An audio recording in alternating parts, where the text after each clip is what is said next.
அனைவருக்கும் காலை வணக்கம். நாம் நாளொரு பாசனம் பார்த்துட்ருக்கோம். இன்றைக்கி 37வது நாள். 37வது பாசனம் பெரியாழ்வார் திருமொழியில் 2ஆம் திருமொழியில் 15வது பாசனம். வாங்க பாசனத்துக்குள்ளே போகலாம்.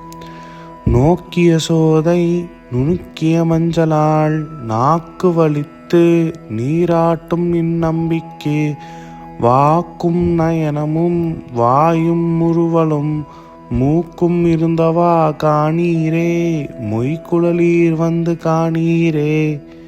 இப்படி தான் பாட்டு முடியுது. வாங்க எப்பயும் போல் நம்ம வரிக்கு வரி விளக்கத்துக்குள்ளே நம்ம போகலாம். நோக்கிய சோதை நுணுக்கிய மஞ்சளால் குழந்தையின் திருமேனியின் மென்மைக்கு தகுந்தவாறு ஆராய்ஞ்சு அந்த மஞ்சளை அரைக்கிறா யசோதைன்றது கிருஷ்ணனோட அம்மா, வளர்ப்பு அம்மா. நாக்கு வலித்து நீராட்டும் இந்நம்பிக்கை.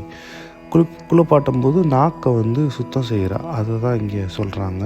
நாக்கு வலித்து நீராட்டும் இந்நம்பிக்கை. இந்த குழந்தைன்றது நம்ம கிருஷ்ணனை தான். வாக்கும் நயனமும் வாயும் முறுவலும். வாக்குன்றது பேச்சு சொல் அப்படின்ற மாதிரி அர்த்தம். நயனம்ன்றது கண்கள் அப்படின்ற மாதிரி அர்த்தம். வாயின்றது முறுவல்ன்றது புன்னகை, வாயில் இருக்கிற புன்னகை. மூக்கும் இருந்தவா காணீரே. என்ன சொல்கிறாரு? வாக்கு நயனம் வாய் முறுவலும் மூக்கும் இருந்தவா காணீரே. அந்த கிருஷ்ணனோட முகத்தில் இருக்கிற எல்லாத்தையும் அவர் சொல்கிறாரு. இருந்தவா காணீரே அப்படின்ற மாதிரி கேட்குறாரு. 5 இதை சொல்கிறாரு.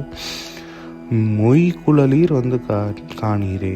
மொய்னா நெருக்கமான கூந்தல் அப்படின்ற மாதிரி அர்த்தம். குழல்ன்றது கூந்தல். நெருக்கமாக நிறைய அடர்த்தியாக இருக்கிற கூந்தல் இருக்கிறவங்களே பாருங்கள் அப்படின்னு சொல்கிறாரு. இதுதான் அந்த பாட்டுக்குண்டான அர்த்தம். நன்றி. எங்கள் சேனலை சப்போர்ட் பண்ணுங்கள், சப்ஸ்கிரைப் பண்ணுங்கள். ஏதாச்சும் குறை நிறைகள் இருந்தால் கமெண்ட்ஸில் சொல்லுங்கள். மற்றவங்களுக்கு ஷேர் பண்ணுங்கள். தேங்க்யூ.